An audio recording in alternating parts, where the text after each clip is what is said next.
बेबाक मुंसिफ में आप सभी का इस्तकबाल है। मैं हूं खुर्शीद रब्बानी। थोड़ी देर से ही सही मगर लोकसभा इंतखाबात 2024 में भी पाकिस्तान की एंट्री हो ही गई। चुनाव में पाकिस्तान की एंट्री किसी और ने नहीं बल्कि खुद वजीर आजम नरेंद्र मोदी ने ही कराई है। गुजरात के आणंद में एक चुनावी रैली से खिताब करते हुए पीएम नरेंद्र मोदी ने कहा कि पाकिस्तान चाहता है कि कांग्रेस का शहजादा भारत का प्रधानमंत्री बने। पीएम यही नहीं रुके, उन्होंने आगे कहा कि यहां कांग्रेस मर रही है और वहां पाकिस्तान रो रहा है। कांग्रेस और पाकिस्तान की पार्टनरशिप पूरी तरीके से एक्सपोज हो चुकी है, यह भी प्राइम मिनिस्टर ने कहा। कांग्रेस तो पहले से ही पाकिस्तान की मुरीद है। पाकिस्तान के लीडर्स से जो राहुल गांधी पीएम कह रहे हैं कि पाकिस्तान के लीडर्स जो हैं वो राहुल गांधी को पीएम बनाने के लिए, हिंदुस्तान का प्राइम मिनिस्टर बनाने के लिए उतावले हो रहे हैं। दरअसल पाकिस्तान के साबिक वजीर चौधरी फवाद हुसैन ने एक्स पर राहुल गांधी का एक वीडियो शेयर करते हुए और उनकी पोस्ट को रिपोस्ट करते हुए कमेंट लिखा था और उन्होंने लिखा था राहुल ऑन फायर। चौधरी फवाद की इस पोस्ट को बीजेपी आईटी सेल के हेड अमित मालवीय ने शेयर किया और जिसे मीडिया और प्राइम मिनिस्टर नरेंद्र मोदी ने हाथों हाथ लपक लिया। इसके अलावा पीएम नरेंद्र मोदी की अगर हम बात करें तो उन्होंने वोट जिहाद का भी जिक्र किया और मुसलमानों को निशाने पर लिया। पीएम नरेंद्र मोदी इससे पहले भी मुस्लिम रिजर्वेशन का मुद्दा उठा चुके हैं। उधर राहुल गांधी ने आज कर्नाटक के सेक्स स्कैंडल का जो पूरा मामला चल रहा है उसका जिक्र करते हुए बीजेपी और प्राइम मिनिस्टर नरेंद्र मोदी पर जबानी हमला बोला।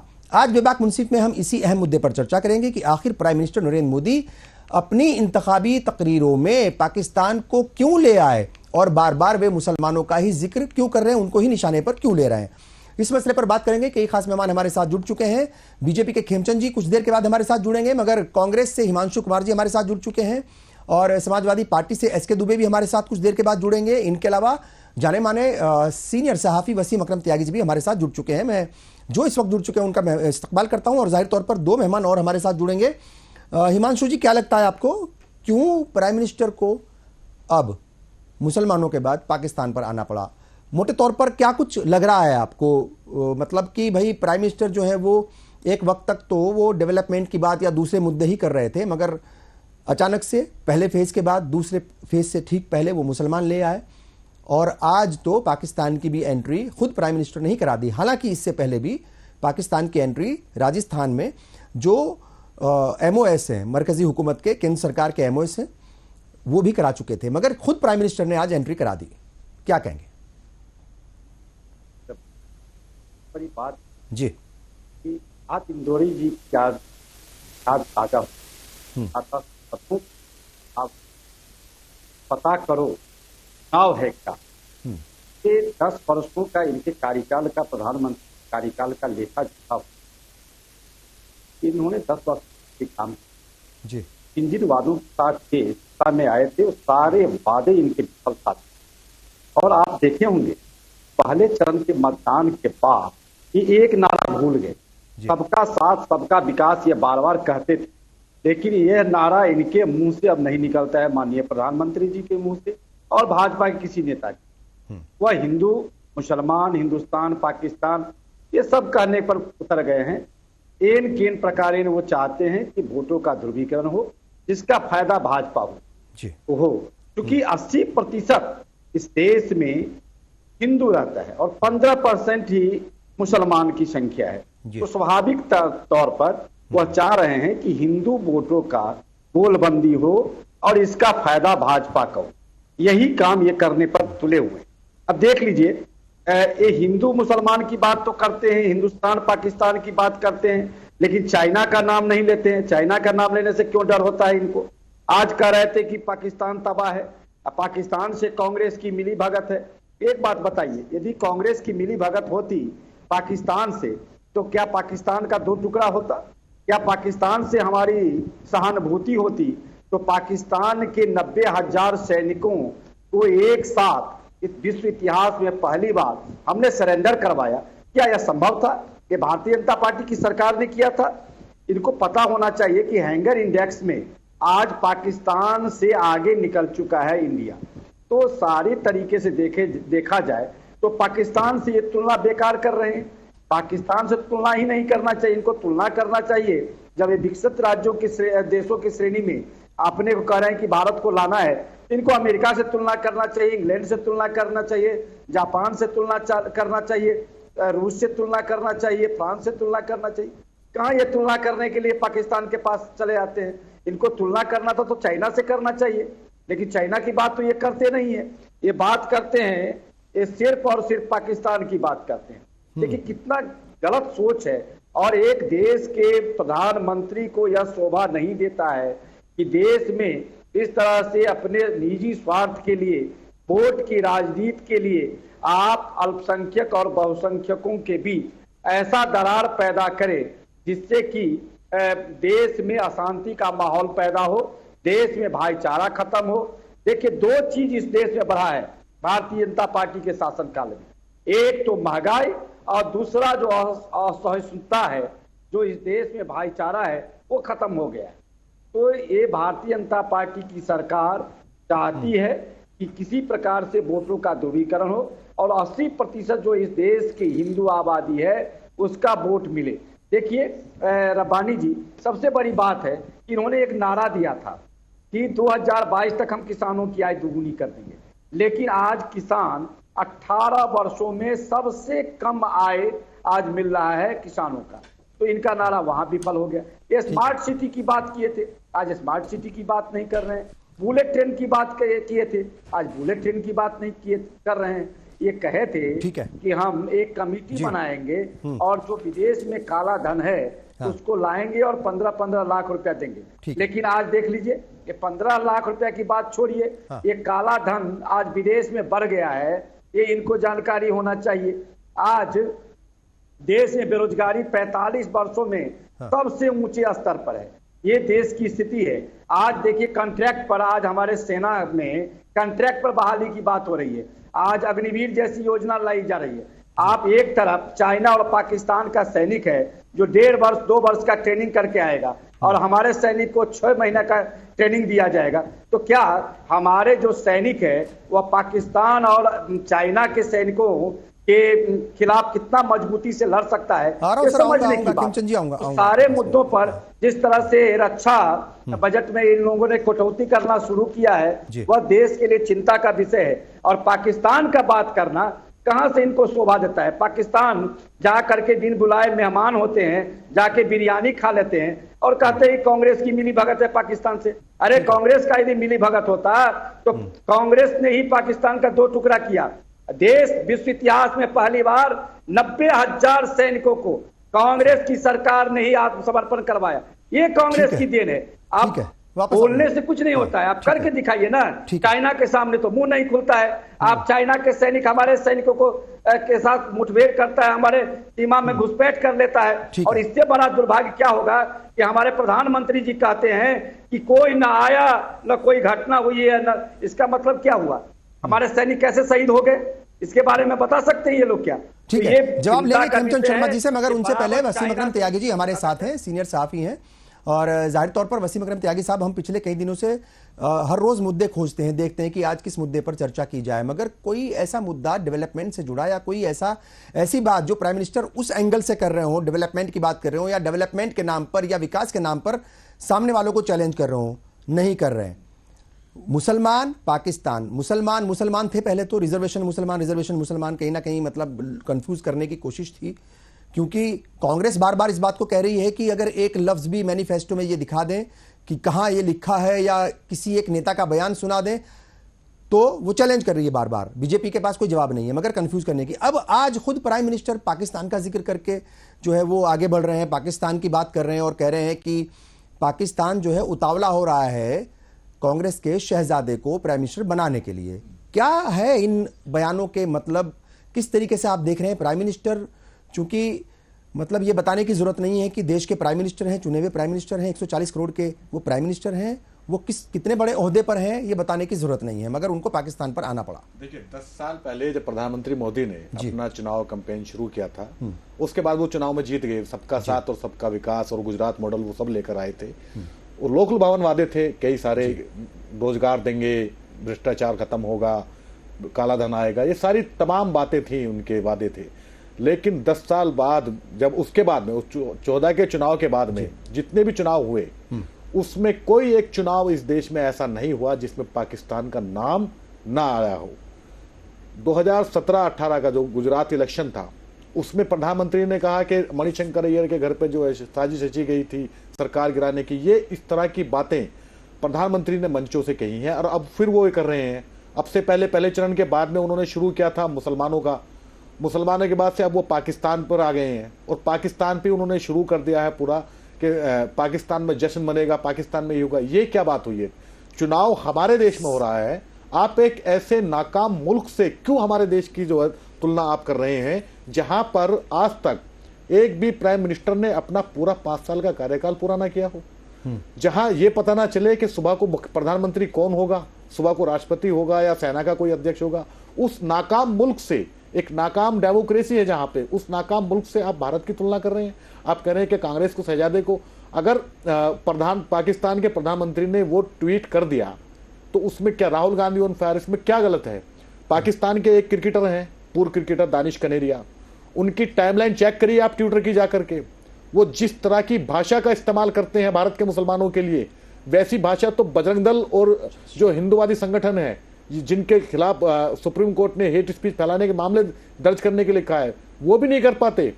अभी पिछले दिनों जब दिल्ली में घटना घटी थी, पुलिस वाले ने एक नमाजी को लात मारी थी नमाज की हालत में, उसको सेलिब्रेट किया दानिश कनेरिया ने।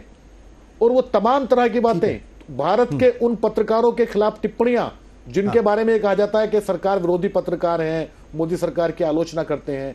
आईटी सेल, बीजेपी का जो आईटी सेल है, मैं बड़ी जिम्मेदारी के साथ में इस आरोप को लगा रहा हूं, बीजेपी का आईटी सेल दानिश कनेरिया को प्रमोट करता है और वो हेट स्पीच यहां पे देता है भारत में, भारत के लोगों के खिलाफ। बिल्कुल बीजेपी की तरफ से तारिक फतेह को बुलाया गया, वो बीजेपी की पिच पर बैटिंग करते थे, देश में सांप्रदायिकता फैलाते थे। तारिक फतेह तो जो है अब वो जिंदा नहीं है, वो जिंदा नहीं, तस्लीमा नसरीन तो जिंदा है। बांग्लादेशी घुसपैठियों की बात करते हो आप, घुसपैठ की बात करते हो, तस्लीमा नसरीन कौन है? उन्हें आपको उनके लगातार उनके वीजे की अवधि बढ़ाते हो ताकि वो टीवी चैनल पर आकर इस देश में देखिए सौहार्द बिगाड़े। वसीम अकरम त्यागी जी, अभी तक किसी भी बीजेपी के लीडर की तरफ से ये तस्लीमा नसरीन जो है, तस्लीमा नसरीन है या फिर एक दो लोग ऐसे ही, उनका जिक्र नहीं हुआ, मगर आपने कर दिया। मैं वापस आऊंगा आपके पास। खेमचंद शर्मा जी चूंकि बीजेपी से यहाँ पर हैं, उनको जवाब देना होगा। देखिए साहब, अभी पिछले हफ्ते ही, मतलब जो सेकंड राउंड था या सेकंड फेज था, उससे पहले ही जो अपने मरकजी वजीर हैं MOS से कृषि राज्य मंत्री, उन्होंने एक बयान दिया था और वो बाड़मेर में बयान दिया था। उन्होंने कहा था कि पाकिस्तान की भी निगाह है हमारे चुनाव पर, हमारे इंतखाबात पर। खैर वो चूंकि छोटे वजीर हैं और मतलब उनका उतना ज़्यादा हंगामा नहीं हुआ, मगर हाँ, उनका उतना बड़ा कद नहीं है, मगर प्राइम मिनिस्टर अगर इस बात को बोलते हैं, खेमचंद शर्मा जी ये सवाल आपसे है, क्यों आना पड़ा प्राइम मिनिस्टर को? पाकिस्तान का जिक्र कहाँ मतलब करने की जरूरत है? एक किसी मतलब फॉर्मर एक मिनिस्टर थे, उन्होंने किसी ट्वीट को रीपोस्ट किया, किसी पोस्ट को एक्स पर रीपोस्ट किया और उस पर कमेंट लिख दिया राहुल ऑन फायर। उसका जिक्र जो है प्राइम मिनिस्टर कर रहे हैं और मतलब कह रहे हैं कि उतावला हो रहा है पाकिस्तान इन्हें प्राइम मिनिस्टर बनाने के लिए। और अगर आपको याद हो, बहुत सी बार इमरान खान की पार्टी के बहुत से नेता और दूसरे लीडर और आम लोग भी प्राइम मिनिस्टर नरेंद्र मोदी की तारीफ कर चुके हैं। तो इसका मतलब यह है कि क्या वो मतलब जो है वो भी उतावले थे, मोदी साहब को जो है वो लगातार आगे इंडोर्स कर रहे थे उनकी सियासत को आगे बढ़ाने में? मतलब एक वजीर था, उसका ट्वीट हो गया, उस पर प्राइम मिनिस्टर बोल रहे हैं, बताइए आप जी। नमस्कार जैन। देखिए, आम लोगों का कहना, आम लोग देख रहे हैं कि हमारे जो भारत है वो विकास कर रहा है, आगे बढ़ रहा है, हमारा जीवन अच्छा हो रहा है, हमें आज हेल्थ की गारंटी मिल रही है, हमें फूड की गारंटी मिल रही है, हमारी शिक्षा अच्छी हो रही है, हम लोग इंफ्रास्ट्रक्चर में तेजी से आगे बढ़ रहे हैं, हम सिक्योरिटी में तेजी से आगे बढ़ रहे हैं, हम स्पेस में आगे बढ़ रहे हैं, हम नए नए आयाम तय कर रहे हैं। वहीं कुछ मिनिस्टर जो वहां पे भारत के लिए मेलाबाइड इंटेंशन रखते हैं, नेगेटिव इंटेंशन रखते हैं और राहुल गांधी या कांग्रेस के साथ टेंडम में काम करते हैं, वो राहुल गांधी को प्रमोट करते हैं या अप्रिशिएट करते हैं, तो इससे पता चलता है कि वो एंटी इंडिया जो फोर्सेज हैं उनको सपोर्ट कर रहे हैं, उनको प्रमोट करना चाहते हैं, उनके लिए डेस्परेट है। हमने सबने देखा, मतलब राहुल गांधी एंटी इंडिया है। इस तरीके, प्लीज कंप्लीट करने दीजिए। नहीं, मैं पूछ रहा हूँ आपसे, इसमें क्या दिक्कत है? आपसे ही पूछ रहा हूँ, किसी और से नहीं पूछ रहा हूँ। मैं बता रहा हूँ, मैं आपके सवाल के जवाब दे रहा हूँ जी। हम सब जानते हैं किस तरीके से राहुल गांधी ने मिस इन्फॉर्मेशन फैलाई। उस राहुल गांधी के ट्वीट, राहुल गांधी के बयान, राहुल गांधी के लेकिन पाकिस्तान में पूरे विश्व में उन्होंने फैलाया। जब हमने एयर स्ट्राइक की, पूरे विश्व में उन्होंने फैलाया कि देखिए इन्होंने खुद ही किया है, खुद ही अपनी सेनाओं पे हमला किया है। तो जो राहुल गांधी के जो नकारात्मक बयान थे, सारा पाकिस्तान ने टेंडम में यूज करके उन्हीं को लेके पूरे विश्व में यूज किया। और जब भी राहुल गांधी से रिलेटेड जब प्रमोट करते हुए, जैसे राफेल पे जितने भी ट्रेंड हुए, सोशल मीडिया का ये ऑन द रिकॉर्ड एनालाइजिंग है, उसमें 80% जो हैंडल थे पाकिस्तान प्रमोटेड थे और पाकिस्तानी हैंडल्स थे। तो ये तो टेंडम में काम करते हैं, तो हम तो बताने का काम कर रहे हैं बस। कर्नाटक में ओबीसी SC/ST के रिजर्वेशन में ये लोग माइनॉरिटीज को घुसा रहे हैं, हम तो सिर्फ बताने का काम कर रहे हैं। ये लोग रीडिस्ट्रीब्यूशन ऑफ द वेल्थ करना चाह रहे हैं, हम तो सिर्फ बताने का काम कर रहे हैं। हम तो कह रहे हैं कि ये तो सिर्फ अपीलमेंट की politics, anti India politics, anti OBC politics, anti ST/ST politics, ये सिर्फ और सिर्फ, और एंटी सनातन पॉलिटिक्स, सिर्फ और सिर्फ यही कर सकते हैं। ये कंस्ट्रक्टिव बात कर ही नहीं सकते। ये सबके लिए विकास, सबके लिए काम, सबको साथ में लेके चल के कभी सोच ही नहीं सकते, क्योंकि इनकी जो सोच है डिवाइडेड रूल वाली सोच है। डिवाइड करो रूल करो, डिवाइड करो रूल करो। फिर ये कहते हैं कि हम गरीबी हटाएंगे, हटा नहीं रहे हैं, और ना ही इन्होंने हटाई होती तो पंडित जी हटा चुके होते, हटाई होती तो श्रीमती इंदिरा गांधी जी हटा चुके होती, हटाई होती तो राजीव गांधी जी हटाते थे। चलो तीसरी जनरेशन तो हटा देती, अभी चौथी जनरेशन के लिए हटाएंगे। वही मोदी जी ने 25 करोड़ लोगों को महागरीबी से बाहर निकाल दिया, और उनकी हैंड होल्डिंग भी कर रहे हैं कि वो पुणे गरीबी में ना जाएं। ठीक है, हर तरीके से उनकी हैंड होल्डिंग कर रहे हैं। 25 करोड़ को गरीबी से बाहर निकाला और 80 करोड़ को शायद जो है वो राशन भी पहुंचा रहे हैं, है ना?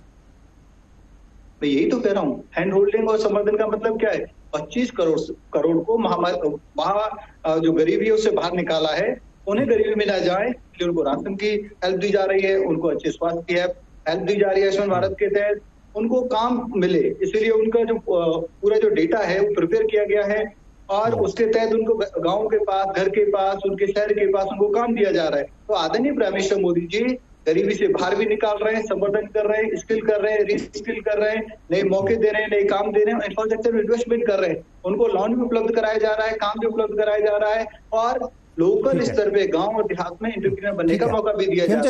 खेमचंद जी, मैं बस यहाँ, हाँ, यहीं से आप शुरू कीजिएगा, एक छोटा सा ब्रेक ले रहे हैं, आप बोलिएगा, यहीं से शुरुआत कीजिएगा जहां आप रुक रहे हैं। एक छोटा सा ब्रेक ले रहे हैं, ब्रेक का वक्त हो गया, और ब्रेक के बाद बहुत जल्द हाजिर होंगे। और खेमचंद जी बात रख रहे हैं अपनी, वो कह रहे हैं कि ये जो कंफ्यूजन है ये एक्चुअली क्रिएट करते हैं राहुल गांधी, और कहीं ना कहीं पर्दे के पीछे से सपोर्ट करते हैं पाकिस्तान को। और क्या कुछ है मसले, किस तरीके से पाकिस्तान जो है वो अचानक इंतखाबात के वक्त आ जाता है, इस पर भी बात करेंगे, गहराई से बात करेंगे। बात हो रही है कि क्यों इंतखाबात के वक्त पाकिस्तान अचानक जो है वो एंट्री कर जाता है हिंदुस्तान में, जबानबाजी में, बयानबाजी में, और मतलब बहुत सारी चीज़ें होती हैं पाकिस्तान को लेकर के, एक पार्टी दूसरी को टारगेट करती है। खेमचंद जी जवाब दे रहे थे और वो कह रहे थे कि राहुल गांधी असल में क्रिएट करते हैं कन्फ्यूज़न। राहुल गांधी जो है वो कहीं ना कहीं पर्दे के पीछे से वो मिले हुए हैं, या फिर कुछ ना कुछ ऐसा एजेंडा चलाते हैं जिससे पाकिस्तान के लोगों को फायदा होता है। और वो सर्जिकल स्ट्राइक का भी कहीं ना कहीं जिक्र किया उन्होंने। मैं चाहूंगा कि खेमचंद जी पहले आप पूरी बात करें, उसके बाद हिमांशु जी के पास आएंगे। जी देखिए, मेरा कहने का भाव सिर्फ इतना है जी कि कांग्रेस नकारात्मक छोड़ेगी नहीं, नेगेटिविटी छोड़ेगी नहीं। हाँ। और वहीं आदरणीय प्राइम मिनिस्टर मोदी जी, इन्होंने तय कर लिया है कि मैं जब तक जिंदा हूं तब तक मैं अपने देश के लिए काम करता रहूंगा, सेवा करता रहूंगा, और विकसित राष्ट्र बनाने के लिए मैं पूरे प्रयास करूंगा। तो उन्होंने रोड मैप प्रस्तुत किया हुआ है, और उस रोड मैप पे वो तेजी से चल रहे हैं, और हमारा देश 10वें से 5वें नंबर पे आ गया, 1-2 साल में 3रे नंबर पे आ जाएगा। हम दूसरे और पहले नंबर के लिए तेजी से आगे बढ़ रहे हैं। विश्व की सारी संस्थाएं आज हमें अपवर्ड रिवाइज कर रही हैं कि हम तेजी से, बेटर तरीके से, अच्छे तरीके से परफॉर्म कर रहे हैं। अभी आपने जीएसटी का कलेक्शन देखा, 2.1 लाख करोड़, ये अपने आप में दिखाता है कि हमारी इकोनॉमी बूम कर रही है, अच्छा कर रही है, बेटर परफॉर्म कर रही है। वहीं आप बड़ी से बड़ी इकोनॉमी देखिए, हर जगह बुरा हाल है, हर जगह ऐसे प्रयास किए जा रहे हैं, गवर्नमेंट वहां पे सपोर्ट करने की कोशिश कर रही है कि वहाँ जो उनकी इकोनॉमी है वो सस्टेन कर जाए। हर जगह फूड इन्फ्लेशन है, लेकिन भारत में फूड इन्फ्लेशन नहीं है। क्योंकि भारत में जो अनाज खराब हो जाता था 70-80 करोड़ का, आज वो अनाज गरीब की थाली में है, गरीब को सपोर्ट कर रहा है, गरीब को वो भूखा नहीं रहने दे रहा है। तो आदरणीय प्राइम मिनिस्टर मोदी जी ने, हो सकता है बहुत सारी पॉलिसी कांग्रेस की बनाई हो, लेकिन उनको प्रोडक्टिव करने का काम किया है, उनको जनता तक पहुंचाने का काम किया है, ठीक है, इम्प्लाइजेशन करने का काम किया है। ठीक है जी, ठीक है। हिमांशु जी ये बताइए, देखिए वो तो वैलिड सवाल है उनका, खेमचंद जी का, और वो ये कह रहे हैं कि भाई जो सर्जिकल स्ट्राइक का मामला था उस पर सबसे ज़्यादा सवाल कांग्रेस ने उठाए और राहुल गांधी ने सबसे ज़्यादा सवाल उठाए। और जब आप सर्जिकल स्ट्राइक पर ही सवाल उठा रहे हो तो इसका मतलब जो इस देश की सिक्योरिटी का मसला है, इस देश की आर्मी है, सेना है, उस पर भी आप सवाल उठा रहे हो और मनोबल भी गिरता है। बदनामी भी होती है, और वो उसका सारा फायदा जो हो रहा था वो पाकिस्तान को हो रहा था, और पाकिस्तान ने वो तमाम जो है वो उनके बयान, उनके ट्वीट्स या जो भी वो कर रहे थे उसके नाम पर पूरी दुनिया में एक तरीके से सहानुभूति बटोरने का काम किया या हिंदुस्तान को बदनाम करने का काम किया। वो कह रहे हैं कि अगर राहुल गांधी ये सब कदम नहीं उठाते, ये सब नहीं किए होते, तो शायद आज पाकिस्तान का जिक्र ही नहीं करना पड़ता प्राइम मिनिस्टर को या बीजेपी को। जी पहले भी मैं बता दूं, इनको पहले 10 वर्ष तो एक शासन नहीं, उस कार्यकाल में क्या क्या बात है उन पर बात करनी जी, तो उन पर तो ये बात करना नहीं चाह रहे हैं। बात ये कह रहे हैं कि पाकिस्तान से जो कनेक्शन जो है, और राहुल गांधी जी के बारे में जो पुलवामा और उरी की घटना के बारे में इनको जानकारी है शायद, कि पुलवामा उरी में किस तरह की घटना हुई थी और किस तरह से इनका इंटेलिजेंस फेल हुआ था। दूसरी बात कि उसके बाद आईएसआई को किसने बुलाया था, और आईएसआई को बुला करके देश की सीमा में इस तरह से इन लोगों ने साथ किया था आईएसआई का, ये तो पता है ना। इससे तो पता चलता है कि इनका कनेक्शन पाकिस्तान के साथ है या मेरा कनेक्शन पाकिस्तान के साथ है। पाकिस्तान के साथ इनका कनेक्शन है, ये पूरी दुनिया जानता है कि ये हमले के बाद आईएसआई को बुलाते हैं, पाकिस्तान जाकर के बिन बुलाए मेहमान बन जाते हैं और जाकर के बिरयानी खा आते हैं, तो पाकिस्तान से तो इनका कनेक्शन है जो जग जाहिर है। दूसरी बात ये कह रहे थे कि जीवन अच्छा हो रहा है इस देश के लोगों का। हम आपके चैनल के माध्यम से कहना चाहते हैं, इस देश में 2 देश बन रहा है आज भारतीय जनता पार्टी की सरकार में। एक अमीर जो तेजी से अमीर हो रहा है, दूसरा गरीब जो तेजी से गरीब हो रहा है। हमारे बंधु बता रहे थे कि 25 लाख लोगों को हमने 25 करोड़ लोगों को हमने गरीबी रेखा से बाहर किया। जानकारी को दुरुस्त कर लें, 27 करोड़ लोगों को हम लोगों ने गरीबी रेखा से बाहर निकालने का काम किया था यूपीए गवर्नमेंट में, और 24 करोड़ लोगों को ये गरीबी रेखा के नीचे धकेलने का काम किया था। आज स्थिति इस देश में ये है कि 80 लाख लोगों को, इन लोगों को 80 लाख लोगों को ये देना पड़ रहा है, 80 करोड़ मुफ्त राशन देना पड़ रहा है। 80 करोड़ ये इन लोगों की विफलता है, 80 करोड़ ये समझ नहीं पा रहे। अच्छा, ये कैलकुलेशन बड़ा अजीब है। आप कह रहे हैं कि 30 करोड़ लोगों को जो है वो मतलब जो है वो जो गरीबी रेखा थी उससे बाहर निकाला था। बीजेपी भी दावा कर रही है कि 25 करोड़ लोगों को जो है गरीबी रेखा से बाहर निकाला, तो ये 55 करोड़ तो ये हो गए। 80 करोड़ परिवारों को 80 करोड़ परिवारों को जा रहा है राशन, तो 55 और 80 कितने हो गए? 135 करोड़ हो गए। ठीक है साहब, अगर मैं गलत नहीं हूं, कितने हो गए? 125 हो गए शायद, 55 और हाँ ठीक है, 135 करोड़ हो गए। 140 करोड़ की आबादी है, तो सिर्फ क्या 5 करोड़ लोग ही जो है वो मतलब ठीक ठाक जिंदगी जी रहे हैं? मतलब ये कंफ्यूजन है। देखिए साहब, क्योंकि दोनों के दावे हैं, मैं उसी पे सवाल उठा रहा हूं। हाँ। लीजिए, जो बात है उसको पूरी कर जी। ये बोल रहे थे कि डिवाइड एंड रूल की चर्चा कर रहे थे हमारे मित्र, इनको जानकारी होना चाहिए। 1857 ईस्वी में सिपाही विद्रोह हुआ था, और सिपाही विद्रोह क्यों हुआ था वो सबको जानकारी है।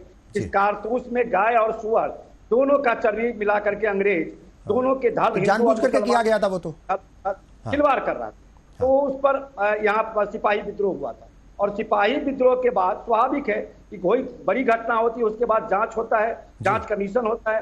जांच कमीशन ने 2 लाइन का रिपोर्ट दिया कि इस देश में हिंदू और मुसलमान को लड़ाओ और शासन करो।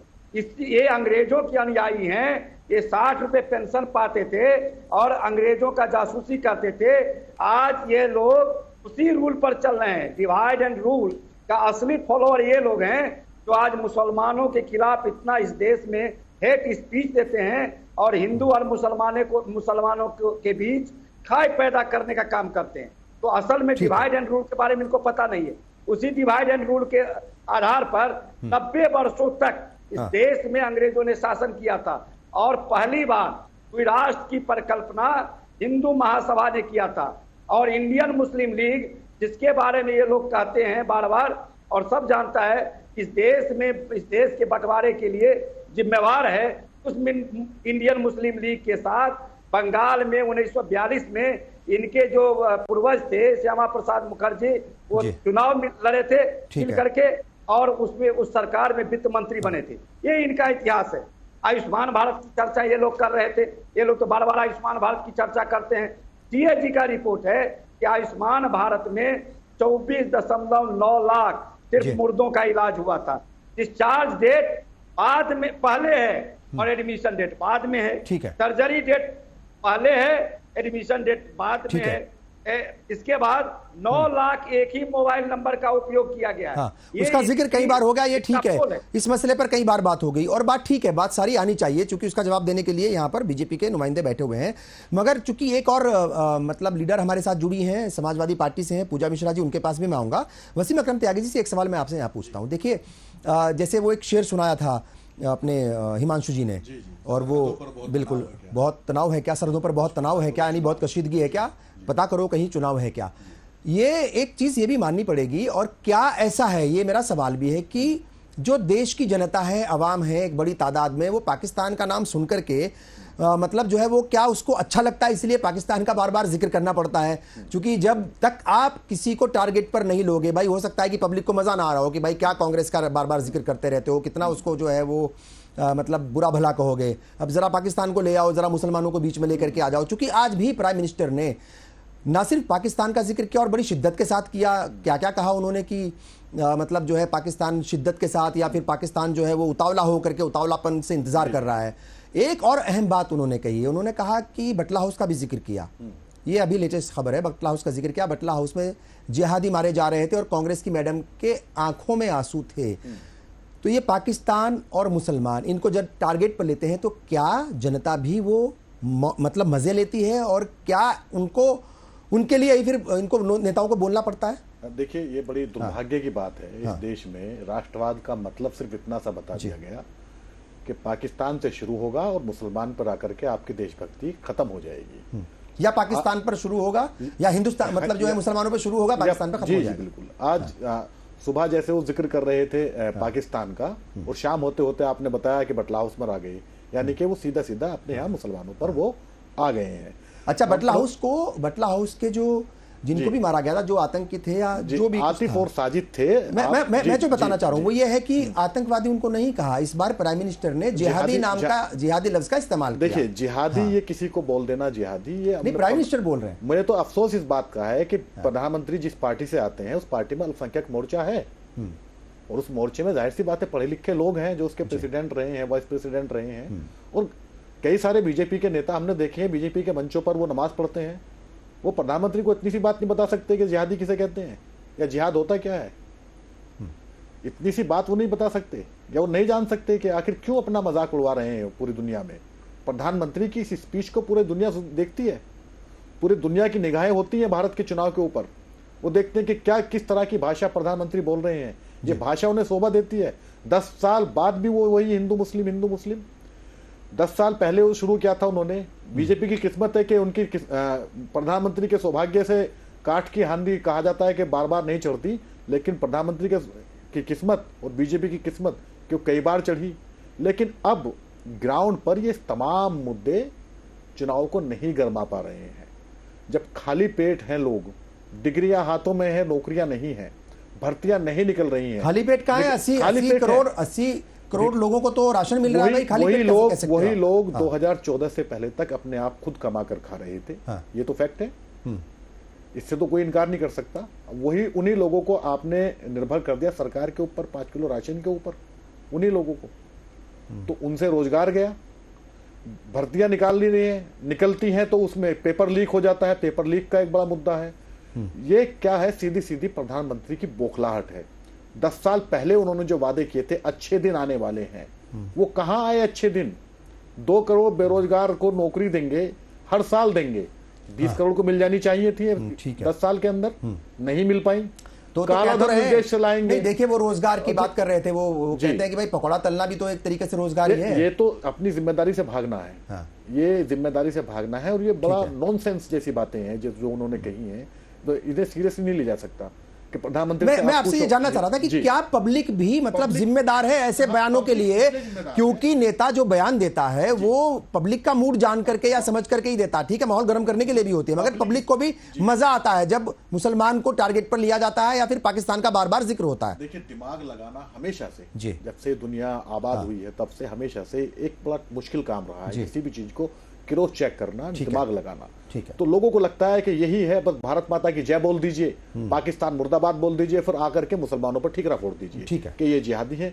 और ऐसा तबका बीजेपी ने तैयार किया है पिछले 10 सालों के अंदर, जो सिर्फ इस वजह से नफरत करता है मुसलमानों से कि ये क्योंकि पाकिस्तान में जो आबादी है वो उन्हीं की जैसी है। पाकिस्तान के उन जैसी नहीं है ना। देखिए, बात सिर्फ इतनी नहीं है ना कि पाकिस्तान में जो आबादी है उन जैसी है। बात ये भी तो है ना कि पाकिस्तान यानी हिंदुस्तान के जो दो टुकड़े हुए थे वो इस बिना पर हुए थे, मजहब की बिना पर हुए थे। तो जाहिर तौर पर एक बट नेचुरल है ये कि ऐसा होता है, नहीं होना चाहिए। अब चूंकि जो यहाँ रुके थे वो मतलब अपनी मर्जी से, चॉइस से रुके थे, जबरन या किसी मजबूरी में नहीं रुके थे। ठीक है साहब, और मेरा ख्याल कि ये नहीं होना चाहिए। बहरहाल मैं आऊंगा वापस। पूजा मिश्रा जी हमारे साथ हैं समाजवादी पार्टी से। क्या लगता है पूजा जी आपको, चुनाव के 10 साल मतलब चुनाव के नहीं, चुनाव का तो चूंकि चल ही रहा है, 2 फेज हो चुके हैं, अभी बाकी और फेज बचे हैं। ये बताइए कि प्राइम मिनिस्टर जो हैं वो 10 साल से मतलब हुकूमत कर रहे हैं और अब भी डेवलपमेंट की बातों के अलावा या जो काम किए हैं उनको बताने के अलावा उनका तो जिक्र नहीं हो रहा, मगर मुसलमानों और पाकिस्तान के ऊपर जो है वो सारी बातें हो रही है, सारा फोकस उसी पर है। क्या कहेंगी, ये जो इंतखाबात के वक्त, चुनाव के वक्त, इलेक्शन के वक्त पाकिस्तान और मुसलमान विलेन बना करके पेश किए जाते हैं, खासतौर से हिंदुस्तान के मुसलमान। ठीक है, पाकिस्तान तो वो पड़ोसी देश है और वो हमारे साथ उसकी टसल रहती है, ठीक है, वो उसको बनाइए आप, मगर हिंदुस्तान के मुसलमानों को क्यों जो है वो विलेन बनाकर या उन्हें दुश्मन बनाकर पेश किया जाता है? क्या कहेंगी? देखिए, जो है प्रधानमंत्री हैं, प्रधानमंत्री बनाया तो कि जो है प्रधानमंत्री जी को इस तरीके से क्या कहा जाए, पर मुझे लगता है कहीं ना कहीं शिक्षा का अभाव रहा है। देश का दुर्भाग्य है कि हमने ऐसा प्रधानमंत्री चुना में शिक्षा का अभाव रहने के साथ साथ नैतिकता का भी अभाव रहा। उन्होंने 10 साल कोई कार्य नहीं किया। जब पहले फेज का चुनाव हुआ उसके बाद में वो ऐसा नहीं कि वो किसी को नहीं बख्श रहे हैं। अगर आप ये कहेंगे कि सिर्फ वो जो है किसी मुस्लिम समुदाय के लिए ही कह रहे हैं या किसी और समुदाय के लिए कह रहे हैं, किसी पर्टिकुलर समुदाय को नहीं बख्श रहे हैं। वो जब पहला फेज का चुनाव खत्म हुआ तो वो जो है हिंदू महिलाओं के मंगलसूत्र तक आ गए। देश के प्रधानमंत्री को ये शोभा कहीं नहीं देता है कि आप जो है अपनी राजनीति में किसी के कल्चर को लेके आएंगे, आप महिलाओं के मंगलसूत्र तक आते हैं। उसके बाद में जब सेकंड फेज का चुनाव खत्म होता है तो फिर आप जो है पाकिस्तान को लेके आते हैं बीच में। भाई, भारत का चुनाव है और देश का जो है सौहार्द ये सबसे बड़ा पर्व है जिसमें देश की जो 140 करोड़ जनता है वो पार्टिसिपेट कर रही है और ये त्योहार मनाना चाहिए। सोचिए कि इन्होंने 10 साल कोई कार्य किया नहीं, ये घबराहट में उल जुलूल बयान दे रहे हैं। और ये देश का दुर्भाग्य है कि हमने ऐसा प्रधानमंत्री चुना कि जो है मुद्दों पे ना बात करके वो बात कर रहा है धर्म पे, बात कर रहा है जाति की, और ऐसा नहीं कि सिर्फ एक जाति को टारगेट कर रहा है। जब उसको जैसा मौका लग रहा है वो उस जाति को टारगेट करके वोट पाने की कोशिश कर रहा है। मैं यहाँ पे एक बात और कहना चाहूंगी कि जो है जो जहां तक बात रही रोजगार की बात तो कर नहीं रहे होते हैं। इन्होंने रोजगार का सृजन कैसे किया हुआ? अभी जो है आप कह रहे थे कि प्रधानमंत्री जी जो है कहते हैं कि पकौड़े तले, तो ये बात मैंने बोला ना कि हमारे पास जो है एक शिक्षित प्रधानमंत्री नहीं रहा, ये दुर्भाग्य रहा। अरे पढ़े लिखे हैं भाई, उनकी तालीम पर, उनकी शिक्षा पर, उनके एजुकेशन पर क्यों सवाल उठा रहे हैं आप? मैं जवाब खेमचंद जी से लूंगा, मगर एक छोटे से ब्रेक के लिए हम यहाँ रुक रहे हैं। ब्रेक के बाद फौरन खेमचंद जी के पास चलेंगे, चूंकि बीजेपी के ऊपर बहुत सारे सवाल उठे हैं, प्राइम मिनिस्टर के ऊपर बहुत सारे सवाल उठते हैं और अभी तो पिछले कई दिन से सवाल उठ रहे हैं कि भाई वो क्यों मुसलमानों को लगातार टारगेट कर रहे हैं, और आज पाकिस्तान का भी जिक्र आ गया है। आप देख रहे हैं बेबाक मुंसिफ। बात हो रही है प्राइम मिनिस्टर के उन बयानों की जिसमें वो लगातार, पहले तो बात हो रही थी टारगेट पर लिए गए थे मुसलमान, मगर अब पाकिस्तान की भी एंट्री हो गई है। और क्यों ऐसा हो रहा है? हमारा सवाल वही है बार बार कि जो असल मुद्दे हैं इस मुल्क के, उनके ऊपर बात होने के बजाय पाकिस्तान पाकिस्तान पाकिस्तान या फिर मुसलमान मुसलमान मुसलमान, ऐसा क्यों हो रहा है? इसी पर हम बात कर रहे हैं। खेमचंद जी आपके पास ही आएंगे। बहुत सारी बातें हुई हैं। देखिए, आपने तमाम जितने भी लीडर्स हैं या जितने भी यहाँ पर पैनलिस्ट हैं वो तमाम यही कह रहे हैं कि जो बीजेपी है वो तकसीम करने की सियासत करने में माहिर है और इसीलिए पाकिस्तान और मुसलमानों को टारगेट किया जा रहा है। और सवाल वो भी है, जैसे मैंने इनसे भी पूछा था, पूजा जी से भी, कि भाई 10 साल हो गए मोदी हुकूमत को और दावे यही किए जा रहे कि बहुत सारे काम हुए हैं, और मैं इस बात को कहता भी हूं कि बहुत सारे काम हुए भी होंगे, दिखते भी हैं, मगर वो काम गिनाने के बजाय, आगे की प्लानिंग बताने के बजाय पब्लिक में पाकिस्तान का नाम लेकर के वो जोश भरने का जो एक चलन है वो कब खत्म होगा? उससे बाज क्यों नहीं आया जा रहा?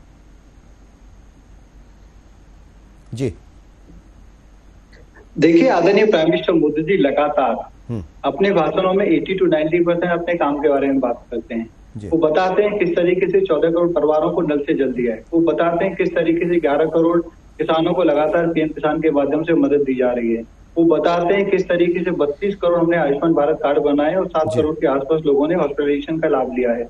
आदरणीय प्राइम मिनिस्टर मोदी जी बताते हैं 70 से 80 हजार करोड़ का जो अनाज सड़ जाता था, खराब हो जाता था, कांग्रेसियों की जेब में चला जाता, वो गरीब की थाली में है और कोई भूखा नहीं सो रहा। अब ये कहते हैं कि 5 किलो राशन पे लोगों को ला दे। लोग तो गरीब थे, महागरीब थे, उनको हमने गरीबी से बाहर किया। 25 करोड़ को हमने गरीबी से बाहर किया। आप कह रहे गरीबी नहीं थे पहले, तो फिर इंदिरा गांधी जी क्यों कहती थी गरीबी हटानी है, राजीव गांधी क्यों कहते थे गरीबी हटानी है, पंडित नेहरू क्यों कहते थे गरीबी हटानी है? अगर कोई गरीबी नहीं था तो थोड़ा पढ़ लिख लिया करो। हम गरीबों को गरीबी से बाहर निकाल रहे हैं, आपने गरीबी बढ़ाई। वहीं आदरणीय प्राइम मिनिस्टर मोदी जी बताते हैं किस तरीके से हम लोगों ने डेटा इकट्ठा किया है अपने वर्कर्स का और उनको हम काम देने का काम कर रहे हैं। आदरणीय prime minister Modi ji infrastructure development पे बात करते हैं, रीस्किलिंग पे बात करते हैं, अपस्किलिंग पे बात करते हैं, सर्विस सेक्टर को मजबूत करने पे बात करते हैं, एआई, रोबोटिक जैसी जो फ्यूचरिस्टिक चीजें हैं उनमें हम किस तरीके से अपॉर्चुनिटी देंगे उस पर बात करते हैं। और जीरो बिल हमें डोमेस्टिक जो हाउस होल्डर से उनका करना है, 1 करोड़ परिवारों का जो बिल है उसको जीरो करना है, उसको उन्होंने रोड में बनाया है, उस पर वो बात करते हैं।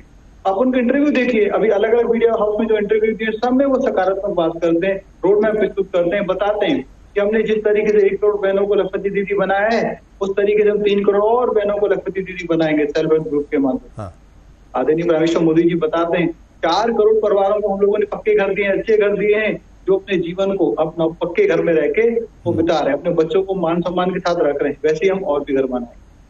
तो आदरणीय प्राइम मिनिस्टर मोदी जी अपने कामों पे बात कर रहे हैं, रोडमैप पे बात कर रहे हैं, देश को विकसित बनाने के लिए जो उन्होंने सोचा है, रोडमैप बनाया, उस पर बात कर रहे हैं। लेकिन साथ ही साथ जो कांग्रेस ने बीच में माइनॉरिटी खेला है, जो उन्होंने माइनॉरिटी कार्ड खेला है, अपीजमेंट का कार्ड खेला है, उसका जवाब देना भी जरूरी है। कांग्रेस जो पाकिस्तान और देश के दुश्मनों के साथ टेंडम में काम करती, ये ऑन द रिकॉर्ड है। मैं आपके टीवी पे रिकॉर्ड से कहता हूँ, ऑफिशियली कहता हूँ कि कांग्रेस के जितने भी ट्रेंड होते हैं जी, आप उसको एनालाइज कर लीजिए, उसमें 40-50% जो अकाउंट हैं वो विदेशी अकाउंट, वो पाकिस्तान के भी अकाउंट हैं, गल्फ कंट्रीज के अकाउंट हैं। ठीक है। अच्छा, मैं ना ये जो फवाद चौधरी हैं उनके 2-3 मैं बयान देख रहा था और वो एक्स पर पोस्ट देख रहा था, वो कह रहे हैं कि लगता है कि मोदी जी मेरे स्टेटमेंट से अपसेट हो गए हैं। एक बात उन्होंने ये कही।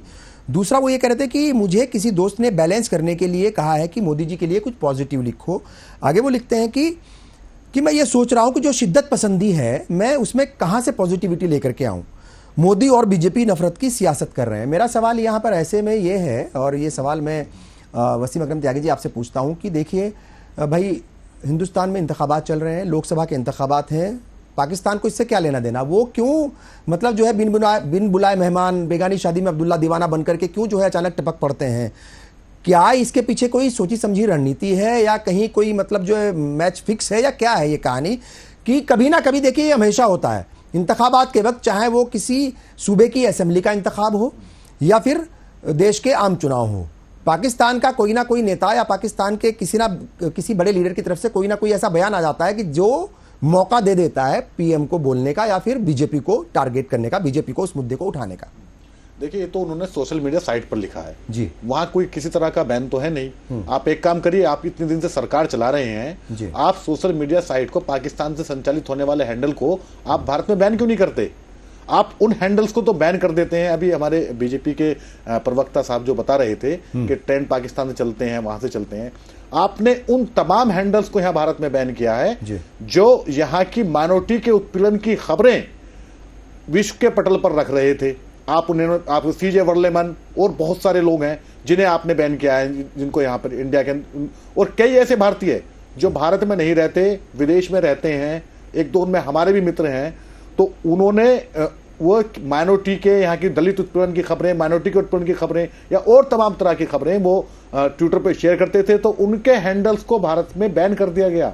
वो नहीं दिखते यहाँ पे। तो आप पाकिस्तान के तमाम हैंडल बैन क्यों नहीं कर दे रहे हैं यहाँ पर? नंबर 1।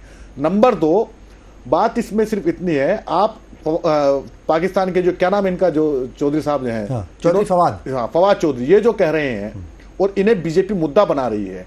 अभी 2 दिन पहले की बात है, पाकिस्तान के एक सांसद हैं, जमीयत उलेमा इस्लाम पाकिस्तान के, मौलाना फजलुर रहमान, वो पाकिस्तान की संसद में बयान दे रहे थे और वो कह रहे थे कि हम भीख का कटोरा लिए खड़े हैं और भारत विश्व गुरु बनना चाह रहा है। उनके उस वीडियो को आरएसएस का जो मुखपत्र है 5 जन्य, उसने ट्वीट किया।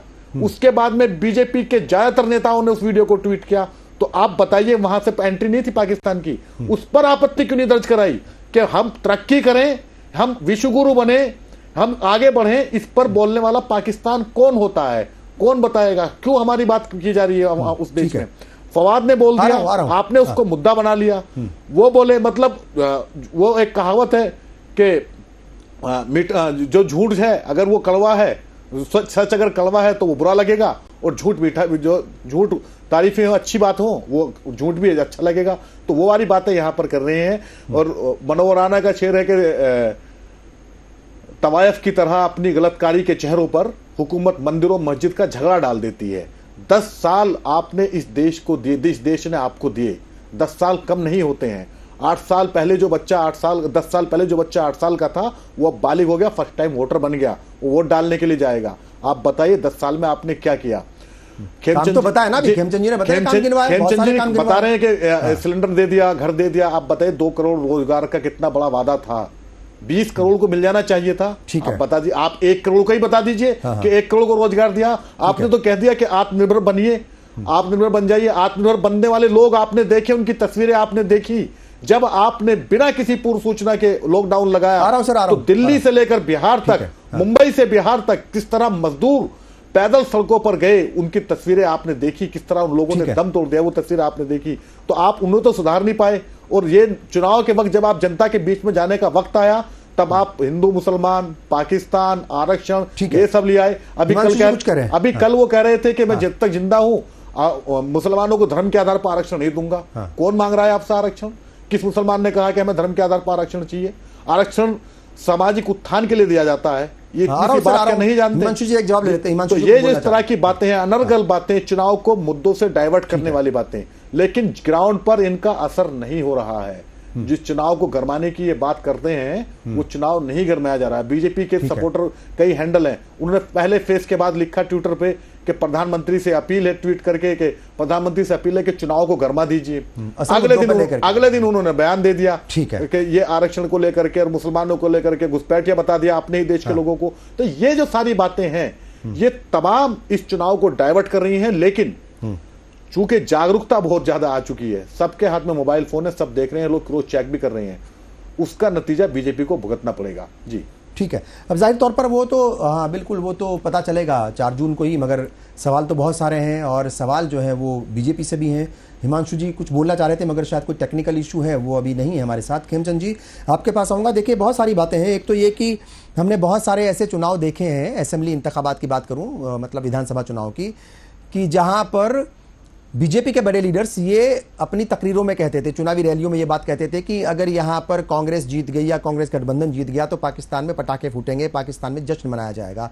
तो पाकिस्तान का तो जिक्र किए बगैर ऐसा लगता है कि कोई चुनाव जो है वो आगे नहीं बढ़ता। दूसरी बात देखिए, बार बार ये सवाल उठते हैं कि आडवाणी जी गए, जिन्ना की मतलब जो है वो मज़ार पर गए, जून 2005 की बात है, उन्होंने तारीफ की, उन्होंने सेकुलर, सबसे बड़ा सेकुलर लीडर उनको बता दिया। और 2014 में जब उनसे पूछा गया आडवाणी जी से कि वो जो आपने बयान दिया था 2005 में, जिसकी वजह से आपको नुकसान भी उठाना पड़ा सियासी तौर पर और अपने ही घर में वो घिर गए थे एक तरीके से, तो उन्होंने कहा मैं आज भी अपने बयान पर कायम हूँ। जसवंत सिंह जी जो फॉरेन मिनिस्टर भी रहे हैं साहब, उन्होंने भी अपनी किताब में जिन्ना की तारीफ की।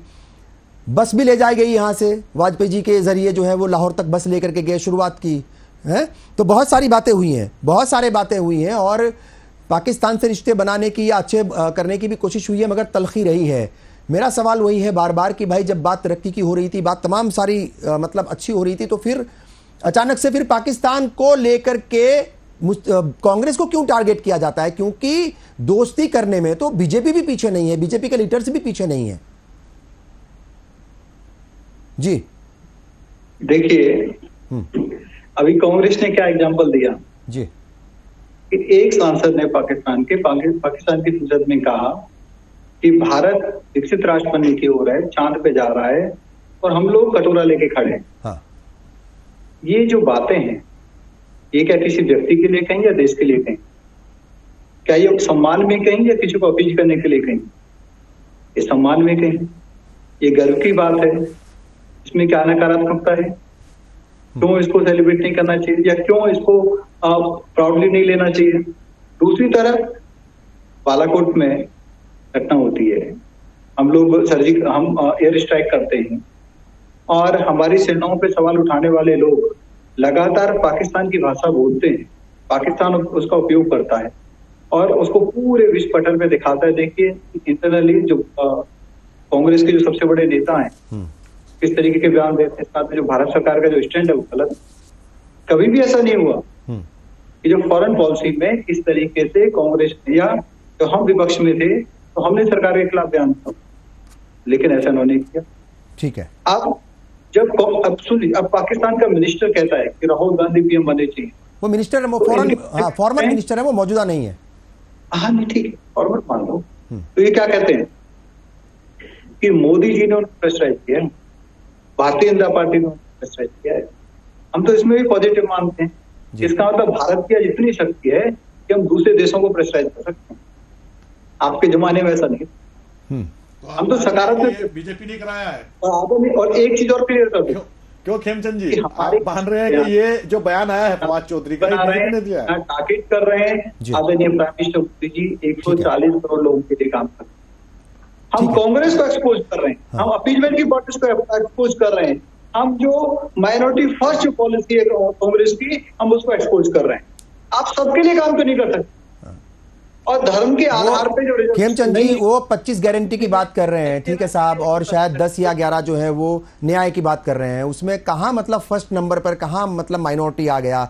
अभी कई सारे लीडर्स उसको चैलेंज कर चुके हैं। लगातार जो कांग्रेस के मतलब कौमी सदर हैं यानी जो पार्टी अध्यक्ष हैं वो प्राइम मिनिस्टर से वक्त मांग रहे हैं कि मैं अपना मैनिफेस्टो लेकर के आना चाहता हूं, आपको दिखाना चाहता हूं, इसमें कोई एक लफ्ज बता दीजिए ऐसा जिनको लेकर के कांग्रेस के ऊपर सवाल उठाए जा रहे हैं। चूंकि वक्त की कमी है, हिमांशु कुमार जी मैं आपके पास आता हूं, क्या फाइनली कहेंगे? चूंकि देखिए जैसे मैंने कहा कि मोदी जी हैं वहां बिन बुलाए चले जाएंगे, ठीक है साहब, और लाहौर तक बस चलाने की भी बात हुई थी वाजपेयी के ज़माने में, वाजपेयी साहब के ज़माने में। आडवाणी जी कहते हैं कि वो सेकुलर थे, जिन्ना साहब।